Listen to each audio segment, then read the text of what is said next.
Hi hello नमस्कार भल था समस्ते मु वेलकम करुच्ची सोनाली सब मिनी ब्लॉग को।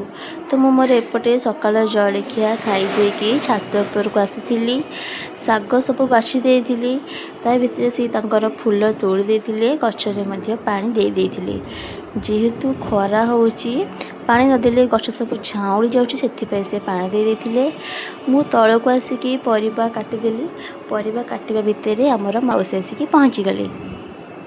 तो मौसी धुआधुई हो सारिकी मंदिर को जाइए मुंडिया मारिदेले तार किसी समय पर नानी आसिक पहुँच जाते माने झील तो मिसिकी तीन जन जाक सांग होगी खाई देते मु अपेक्षा करी जे आउ जड़े नानी आसुँच तो सी आसिले मोर मिसिकी खाई बोली।